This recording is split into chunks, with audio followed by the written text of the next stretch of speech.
고린도전서 1장 18절부터 25절까지 말씀입니다.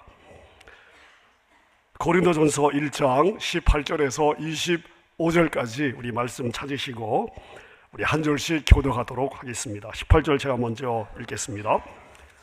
십자가의 도가 멸망하는 자들에게는 미련한 것이요 구원을 받는 우리에게는 하나님의 능력이라. 19절 기록된 바 내가 지혜 있는 자들의 지혜를 멸하고 총명한 자들의 총명을 폐하리라 하였으니 지혜 있는 자가 어디 있느냐, 선비가 어디 있느냐, 이 세대의 변론가가 어디 있느냐. 하나님께서 이 세상의 지혜를 미련하게 하신 것이 아니냐. 하나님의 지혜에 있어서는 이 세상이 자기 지혜로 하나님을 알지 못하므로 하나님께서 전도에 미련한 것으로 믿는 자들을 구원하시기를 기뻐하셨도다. 유대인은 표적을 구하고 헬라인은 지혜를 찾으나 우리는 십자가에 못 박힌 그리스도를 전하니 유대인에게는 거리끼는 것이요 이방인에게는 미련한 것이로되 오직 부르심을 받은 자들에게는 유대인이나 헬라인이나 그리스도는 하나님의 능력이요 하나님의 지혜니라. 함께 읽습니다. 하나님의 어리석음이 사람보다 지혜롭고 하나님의 약하심이 사람보다 강합니다. 아멘. 우리가 인간의 역사를 적은 역사의 기록들이 많이 있습니다. 그 인간의 역사들을 저희가 보다 보면요, 모든 역사가 다 우리가 생각하는 상식대로 순리대로 풀어지지 않은 경우들이 많이 있습니다. 전쟁의 역사도 마찬가지입니다. 한쪽에 병사도 많고요, 무기도 훨씬 더 현대적이고 강하고, 그리고 뛰어난 장수들도 더 있습니다만은 전쟁 당일 그 현장의 날씨나 여러 가지 변수로 인해서 힘의 논리로는 도저히 나올 수 없는 그런 역전, 그런 결과가 나온 예들이 많이 있습니다. 자, 오늘 우리가 1장에서 이야기하는 십자가, 지금 바울 사도가 십자가에 대해서 이야기를 하고 있는데요, 이 말씀은 단순히 약자가 강자를 이겼다 하는 역전 스토리를 담은 말씀이 아닙니다. 자, 오늘 우리가 읽은 이 말씀은요, 우리 인간이 생각하는 힘에 대한 상식이 있어요. 아, 지혜는 이런 거구나 하는 지혜에 대한 상식이 있는데, 우리 인간이 이해하는 힘, 그리고 지혜에 대한 어떤 그 정의가 있잖아요. 데피니션, 개념들, 이거 자체를 완전히 뒤집어 엎는 혁명적인 말씀을 담고 있습니다. 자, 바울이 편지를 보낸 이 고린도 교회는 당시 로마 제국 내에서도 가장 번영했던 도시고, 자, 그래서 가장 세속적인 도시였고, 우상 숭배에 있어서는 에베소와 더불어서 로마 제국 내에서 아주 손꼽히는 그러한 도시였습니다. 성공이 최고의 가치였고요, 화려한 언변과 그리고 철학적 지혜를 사랑했던 도시였습니다. 무엇보다도 강한 것에 매료가 되어 있었고요. 자, 그래서 그들에게 리더는 강력한 카리스마를 가져야 되고 세상적으로 탁월해야 했습니다. 그들에게 리더는 이런 요소를 가져야 리더였습니다. 자, 그런 그들에게, 자, 이런 문화에 살고 있는 고린도 교회 성도들에게 바울이 지금 충격적인 선언을 하고 있는 것이죠. 하나님의 구원의 능력은 로마의 군사력에 있는 것이 아니다. 너희들이 숭상하는 헬라의 철학적 지혜에 있는 것이 아니다. 가장 수치스럽고 부끄러운 십자가에 하나님의 능력이 있다. 자, 이렇게 핵폭탄 같은 선언을 하고 있는 것입니다. 자, 그렇다면 세상에게는 미련해 보이는 이 십자가가 구원받는 우리에게는 어떻게 하나님의 능력이 될 수 있을까요? 자, 오늘 우리가 읽은 이 고린도 전서의 말씀은 이것에 관해 변증하고 있는 내용입니다. 자, 오늘 본문 18절을 보면 바울 사도는 인류 전체를 두 개의 거대한 그룹으로 분류를 하고 있습니다. 자, 18절 우리 같이 한번 읽겠습니다. 시작. 십자가의 도가 멸망하는 자들에게는 미련한 것이요 구원을 받는 우리에게는 하나님의 능력이라. 자, 우리가 주목해야 되는 것은 뭐냐면 바울이 이 인류를 두 부류로 구분하면서 사용하고 있는 시제인데요. 자, 멸망하는 자들. 자, 이 시제를 보시면 보세요. 단순히 멸망당한 자들, 과거형이 아니에요. 멸망당할 자들, 미래 시제가 아니죠. 바울 사도는 지금 이 멸망당하는 자들을 현재 분사형으로 묘사를 하고 있습니다. 자, 무슨 의미인가 하면요, 멸망은 과거에 한번 일어난 사건이 아니에요. 미래에 일어날 사건이 아닙니다. 멸망은요, 지금 현재 진행되고 있는 사건입니다.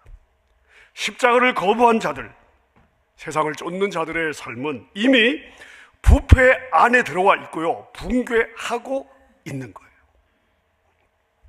그들이 아무리 세상적으로 성공해 보인다 할지라도 생명의 근원 되신 십자가와 단절된 그들은 이미 영적인 죽음의 상태 안에 들어와서 그 죽음이 진행되고 있다는 그러한 의미인 거죠. 자, 마찬가지로 구원을 받는 자들도 현재 분사형으로 쓰여지고 있습니다. 자, 무슨 의미인가 하면요, 구원은 그냥 단회적인 사건으로 끝나는 것이 아니라는 거죠. 내가 예수님을 믿었어요, 죄사함을 받았어요, 하나님 앞에 의인이 되었어요. 자, 이게 칭의 아닙니까? Justification. 과거에 내가 예수님을 믿은 한 사건이 아니라는 것입니다. 구원을 받는 자들이라고 하는 것은 지속적인 구원의 과정 속에 들어왔다는 거예요. 성화의 과정 안에 있다는 것이죠. 자, 여러분, 십자가의 능력은 우리가 처음 예수님 믿을 때만 필요한 것이 아니에요. 매일의 삶 속에서 우리를 죄와 사망의 권세로부터 건져내는 현재적인 능력이다. 현재적인 능력이다. 자, 여러분, 그래서 구원은 현재적이어야 되고 역동적이어야 합니다. 자, 여러분 어떠세요?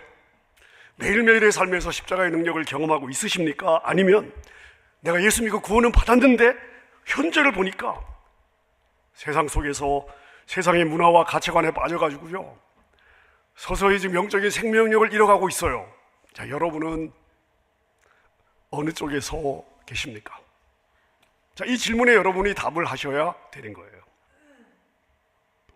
자, 그렇다면 여러분, 이 멸망한다는 거, 구원을 받는다는 것은 그냥 단순히 대조적인 어떤 그 비교가 아니라 영원한 운명을 결정짓는 개념 아닙니까? 멸망당한다, 구원을 받는다. 너무나 중요한 우리의 운명을 결정짓는 여러분, 이 선택. 자, 무엇이 우리의 운명을 결정지을까요? 무엇이?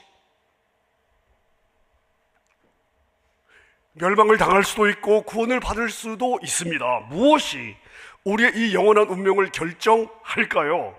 바로 십자가에 대한 반응입니다. 자, 십자가에 대한 반응은요, 중간지대가 없어요. 미련한 일이든지 아니면 하나님의 능력입니다. 회색 지대는 없어요. 중간 지대는 없습니다. 둘 중에 하나입니다. 자, 멸망하는 자들에게 십자가는 뭐라고요? 미련한 거예요.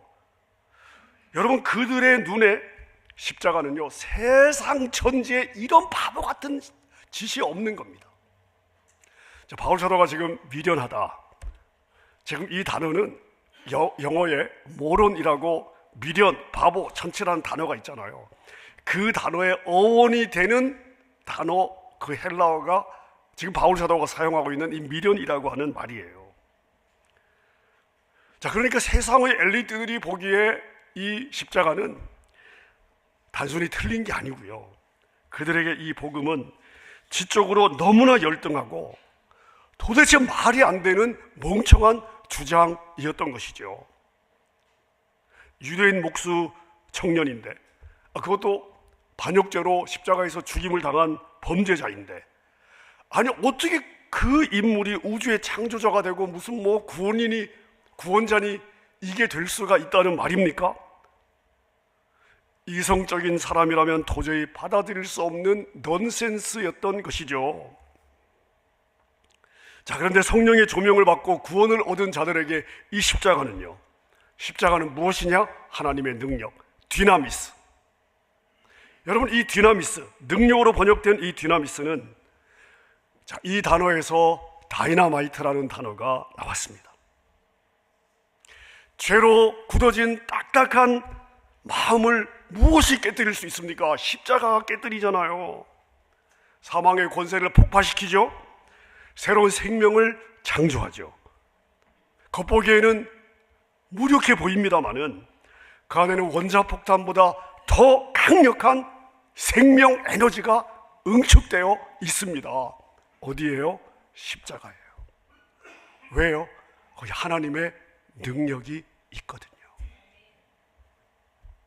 자, 바울은 이어서 이사야 29장 14절을 이용해서 인간의 지혜가 어떤 한계가 있는지를 폭로하고 있습니다. 이사야 29장 14절을 보니까 하나님이 이사야 선지자를 통해 예언하시는 거예요. 내가 지혜 있는 자들의 지혜를 멸하고 총명한 자들의 총명을 폐하리라. 자, 이사야 선지자가 하나님의 이 말씀을 받은 역사적인 배경은 무엇이죠? 하나님은 왜 이사야 시대 이때에 이사야에게 이 말씀을 하게 하셨을까요? 자, 여러분, 이 당시 유다는요, 아수르의 위협을 받고 있었습니다. 그 당시 가장 강대했던 제국이었죠. 자, 이 아수르의 위협을 어떻게 우리가 헤쳐나갈 것이냐? 하나님은 선지자를 통해 해석해서 나를 의지해라, 나를 의지해라, 나를 의지해라, 세상 나라 도움 안 된다라고 외치게 하셨어요. 하지만 유다의 지도자들은요, 하나님을 의지하는 대신 뭘 결정을 했죠? 이집트와 군사 동맹이라고 하는 정치적인 지혜를 선택을 한 거예요. 자, 그들에게 하나님은 어떤 존재였느냐? 믿지 않는 게 아니에요. 하지만 자기들의 이 현재적 상황에 전혀 도움이 안 되는 그냥 하나님. 현재 아수르의 이 위협에서 우리를 건져줄 수 있는 실질적인 도움은 어디서 올 거냐? 그들은 이집트 군사동맹이라고 믿었던 것이죠.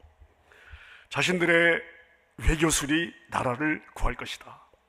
그래서 하나님이 지금 경고하고 있는 거예요. 너희들의 지혜가 결국 나라를 망하게 할 것이다. 역사를 보십시오. 결국 이집트가 무슨 도움이 되었습니까? 자, 그런데 바울은 그 역사적인 경험, 유다 백성들이 그때 경험했던 역사적인 경험을 영적인 차원으로 지금 확장시켜서 설명을 하고 있는 것이죠. 인간이 생각하는 어떤 철학, 어떤 종교, 어떤 이데올로기도 인간이 가진 근본적인 한계가 무엇입니까? 죄와 죽음의 문제잖아요.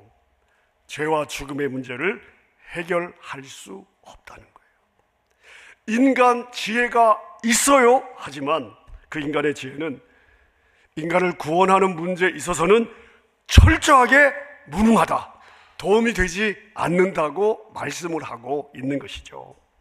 자, 그러면서 바울은 20절에서 당시 고린도 사회가 숭상했던 세 부류의 사람들을 소환하고 있습니다. 자, 그 당시 이 사람들이 어떤 부류의 사람들을 좋아했냐? 20절 보십시오. 지혜 있는 자였어요. 선비였어요. 그 다음에 변론가였습니다. 자, 근데 바울 사도가 지금 질문하고 있는 거예요. 지혜 있는 자 한번 보자는 거예요. 그들의 지혜가 뭔지. 선비 한번 보자는 것입니다. 변론가, 너희들이 좋아하는 변론가 한번 따져보자는 거예요. 여러분, 지혜 있는 자는 누구일까요? 헬라의 당시 철학자들이었습니다. 소크라테스, 플라톤, 아리스토텔레스와 같은 당시의 지성인들, 그들은 모여서 인생을 논했죠. 인생은 도대체 어디서 와서, 인생은 무엇이며, 사람들의 눈에는 그들의 철학적인 이 논의가요, 너무 고상해 보였습니다. 근데 여러분, 그들이 하나님을 알게 했습니까? 죄와 사망의 문제를 해결했습니까? 구원의 문을 열어주었습니까? 아니죠. 자, 두 번째 부류는 누구죠? 선비는 누구일까요? 자, 이것은 유대인들의 서기관과 율법학자들을 지칭하는데요. 그들이 평생 한 일이 무엇입니까? 율법을 공부하는 일이었어요. 율법의 작구 하나하나를 연구하는 일이었습니다. 자, 그래서 그들은 성경의 내용을 너무너무 잘 알았습니다. 자, 근데 보세요, 여러분. 그 성경이 예언한 메시아가 왔을 때 그들이 어떻게 했어요? 그 메시아를 죽이지 않았습니까? 자, 세 번째, 이 시대의 변론가는 누구를 말하는 것일까요?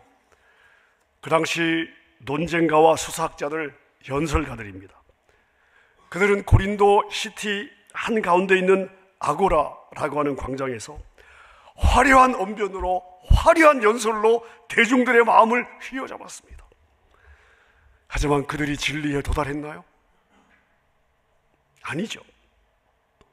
자, 그래서 바울의 대답이 명확한 거예요. 하나님께서 그러한 세상의 지혜를 다 미련하게 한 것이 아니냐. 세상의 학식으로는 최고라 할지라도 하나님을 아는 이 구원의 지식에 있어서는 믿는 어린아이만큼도 못 가지고 있는 것이죠. 자, 그 다음 21절은 우리 기독교 인식론의 핵심을 이야기해주고 있습니다. 자, 1장 21절. 하나님의 지혜에 있어서는 이 세상이 자기 지혜로 하나님을 알 수 없습니다. 여러분, 하나님의 지혜의 부분에 있어서 이 세상은 이 세상의 지혜로 절대 하나님을 알 수 없습니다.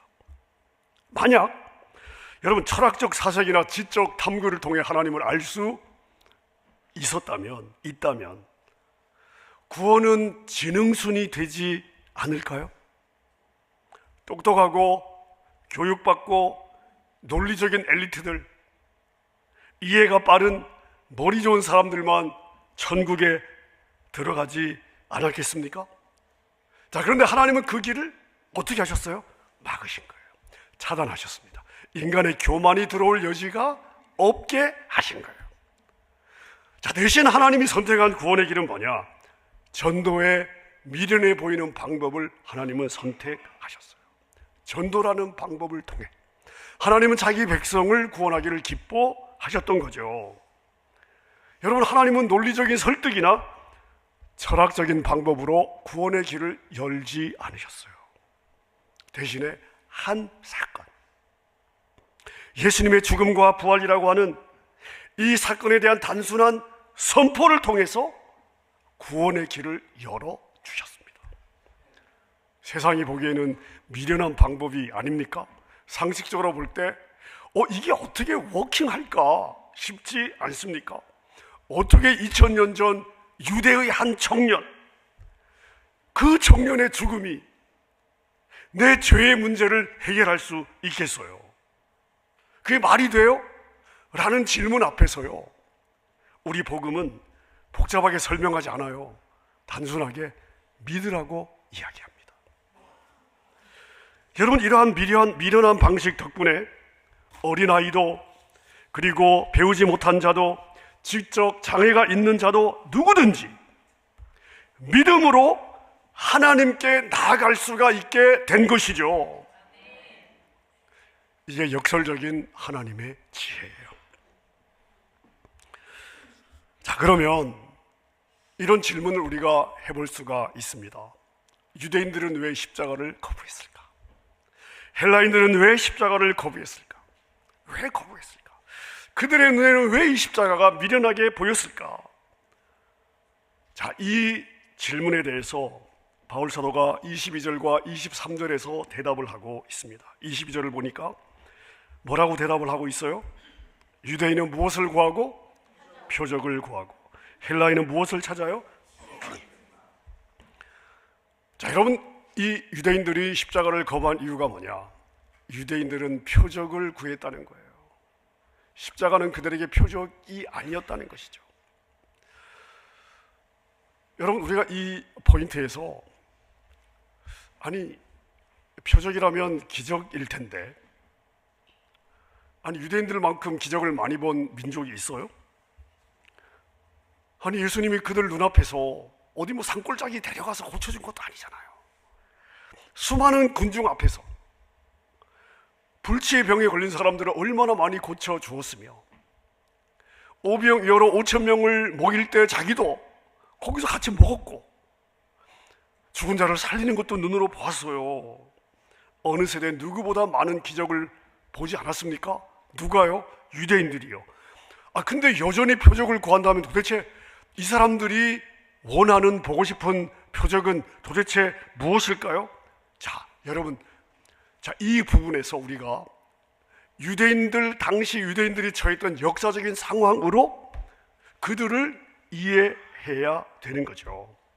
자, 그들이 원한 표적은 뭐냐? 개인적으로 병 고쳐주고 먹여주고 단순히 이런 게 아니고요. 그들이 원한 표적은 로마에 대한 군사적인 승리였습니다. 하나님의 백성들이, 하나님을 알지 못하는 페이건 칸츄리, 이방 나라의 지배를 받는다. 이건 그들에게 너무나 자존심 상하는 일이었습니다. 그래서 그들은 어떤 표적을 보기를 원했냐 하면 자신들을 로마로부터 정치적으로 해방시켜 주실 힘을 가진 메시아를 원했던 거죠. 자, 메시아에 대해서 이런 기대를 가지고 있는데 유대인들에게, 근데 여러분, 너의 메시아가 십자가에서 죽었다. 이건요, 그냥 단순한 실망을 넘어서서 자신들의 신앙에 대한 모욕이 되었던 것입니다. 더군다나 신명기 21장 23절을 보면 나무에 달린 자는 하나님께 저주를 받은 자라고 하는 말씀이 있습니다. 여러분, 십자가가 무엇으로 만들었어요? 나무로 만들어졌잖아요. 예수님이 어디에서 돌아가셨어요? 그 나무 위에서 돌아가셨습니다. 자, 그러니까 유대인들에게 이 십자가 형은 어떤 형벌이냐? 하나님의 심판을 받은 자고요, 하나님으로부터 버림을 받고 저주를 받은 자였던 것이죠. 자, 그런데 하나님의 저주를 받아 나무에서 죽은 자가 어떻게 하나님의 축복과 생명을 가지고 올 메시아가 될 수가 있겠습니까? 그들의 메시아는 로마를 물리쳐줘야 되는데 로마의 몇 안 되는 군사들에 의해서 죽임을 당했다. 자, 유대인들에게는 이것은 도저히 받아들일 수 없는 일이었던 것입니다. 자, 그러면 헬라인은 무엇을 요구했다고요? 지혜요. 여러분, 헬라인들은 힘보다는 지혜를 추구했던 사람들입니다. 그들에게 십자가는요, 도덕적으로나 미학적으로 너무나 혐오스러운 것이었습니다. 여러분들이 헬라 철학을 아시면 다 기본 개념에 있으시겠지만, 헬라 철학의 두 아주 중요한 쌍대 이 부류가 있습니다. 스토아 학파, 에피쿠르스 학파. 자, 그런데 양쪽 모두 그들에게 가장 아이디어란 신은 어떤 신이었냐면요, 감정에 휩쓸리면 안 돼요. 육체의 고통을 초월한 존재여야 했습니다. 소크라테스처럼 죽음 앞에서도 우아하고 고상해야 돼요. 자, 그래서 소크라테스는 독배를 마시는 순간까지 철학적인 대화를 나누다가 독배를 마시고 죽잖아요. 이래야 되는 거예요. 자, 그런데 십자가의 예수님은 어떠했습니까? 발가벗겨졌어요. 피투성이가 되었습니다. 고통에 몸부림쳤습니다. 나의 하나님, 나의 하나님, 어찌하여 나를 버리셨나이까? 이게 성경에도 기록되어 있어요. 그 나무 위에서 절규하지 않습니까? 헬라인의 미적 기준으로 볼 때 십자가는요, 이건 정말 너무나 야만스럽고 추하고 수치스러운 장면이었습니다. 자, 근데 바울은 이 모든 문화적인 장벽이 있어요. 그들 머릿속에 있었던 견고한 이 생각의 틀이 있잖아요. 바울은 이 모든 문화적인 장벽, 그리고 종교적인 거부감을 뚫고 위대한 반전을 선포하고 있습니다. 자, 24절을 보겠습니다. 24절 함께 읽습니다. 시작. 오직 부르심을 받은 자들에게는 유다인이나 헬라인, 그리스도는 하나님의 능력이요 하나님의 지혜니라. 자, 여기서 중요한 단서가 있습니다. 부르심을 받은 자들에게는 십자가가 하나님의 능력이에요. 그리고 하나님의 지혜입니다. 자, 여기서 부르심을 받은 자들에게는 이건 조건절이에요. 조건절. 부르심을 받은 자들에게만 이런 거예요. 여러분, 십자가가 하나님의 능력으로 보이는 것은 인간의 지능 때문이 아니에요. 인간의 통찰력 때문이 아니에요. 하나님의 주권적 부르심 때문에 가능한 거예요. 성령이 우리의 눈을 여실 때 우리는 피 묻은 십자가에서, 모두에게 미련했던 십자가에서 하나님의 지혜와 능력을 볼 수가 있는 것이죠. 여러분, 그래서 어느 누구도 자신의 믿음과 구원에 대해서 자랑할 수 없는 이유가 바로 여기에 있습니다. 선물로 받았거든요. 자, 마지막 25절은 바울사도 이 변증의 결론이고 우리 기독교 신앙의 핵심이 되겠습니다. 25절 말씀입니다. 제가 읽겠습니다. 하나님의 어리석음이 사람보다 지혜롭고 하나님의 약하심이 사람보다 강하니라.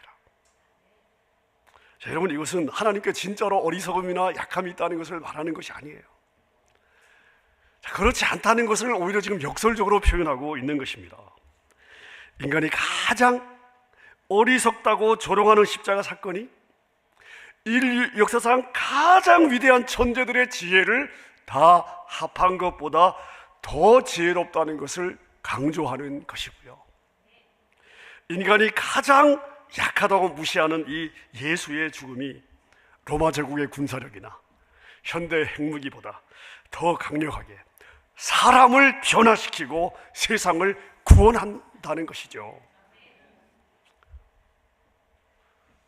십자가 없는 영광은 가짜입니다.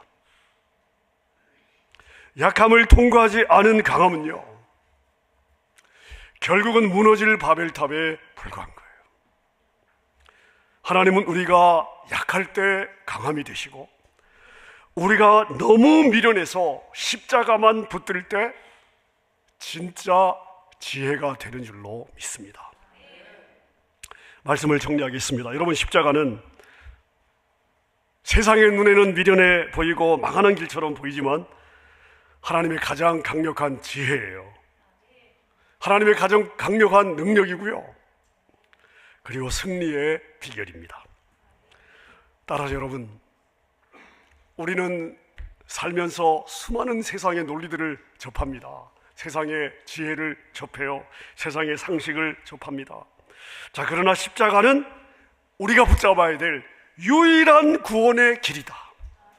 유일한 구원의 길입니다. 십자가가 우리 신앙의 토대가 되고 우리가 의지해야 될 유일한 기둥이 되어야 될 줄로 믿습니다. 여러분, 바울 사도가 지금 하나님의 죄와 세상의 미련함을 비교해서 이야기를 하고 있는데, 하나님의 미련함이 진짜 지혜와 능력임을 믿는다면 여러분이 한 주간 살아가시면서 세상의 방식, 세상이 여러분에게 이렇게 살아야 된다고 하는 그 세상의 방식과 정반대로 한번 살아보시면 어떨까요?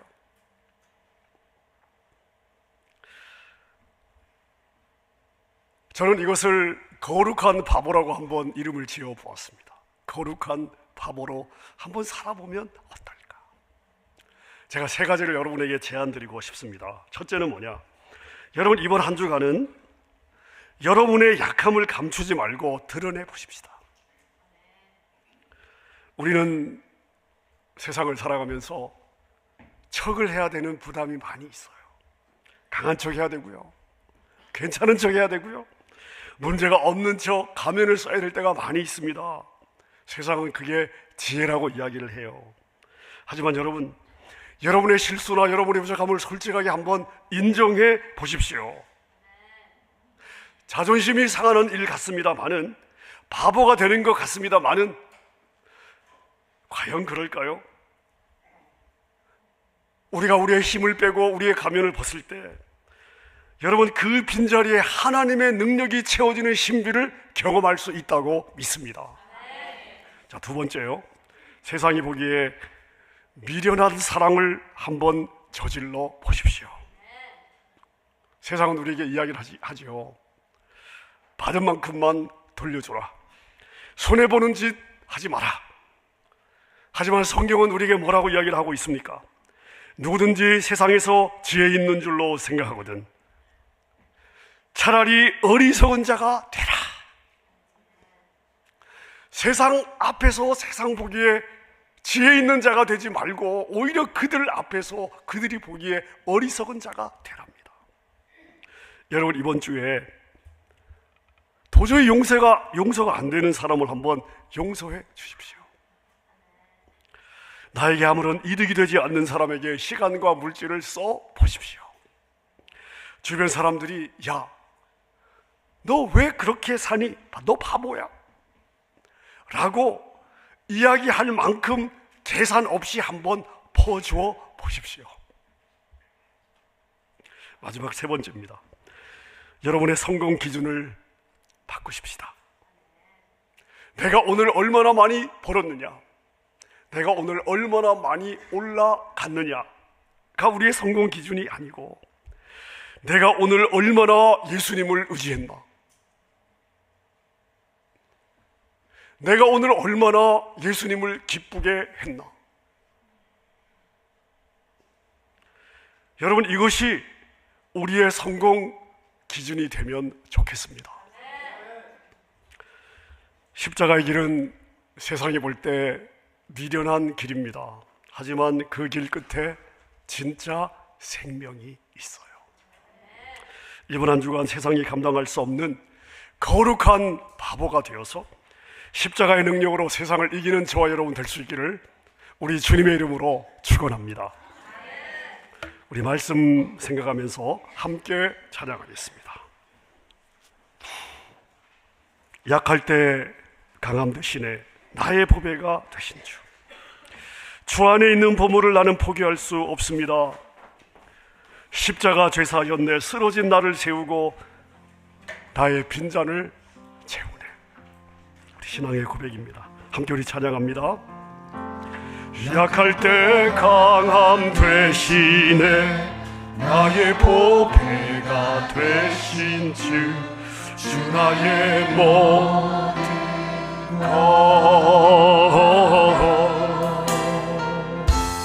주 안에 있는 보물을 나는 포기할 수 없네. 주 나의 모든 것. 약할 때 강함 되시네. 약할 때 강함 되시네 나의 보배가 되신 주, 주 나의 모든 것. 주 안에 있는 보물을 나는 포기할 수 없네. 주 나의 모든 것. 예수 예수 어린 양 존귀하리니.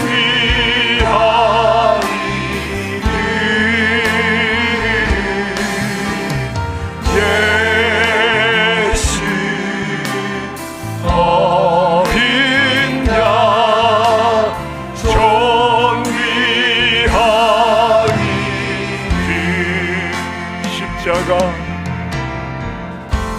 십자가 죄사하셨네. 주님의 이름 찬양해. 주 나의 모든 것. 쓰러진 나를 세우고 나의 빈잔을 채우네. 주 나의 모든 것. 예수 어린 양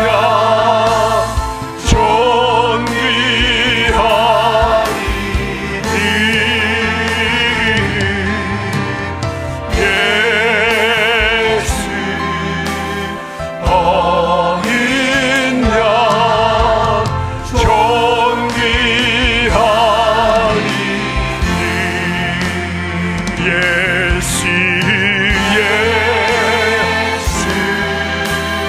어린 양 존귀한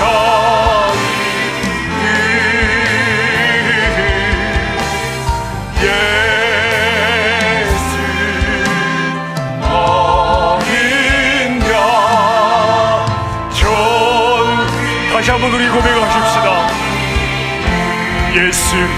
예수 어린 양 예수 어린 양 존귀하니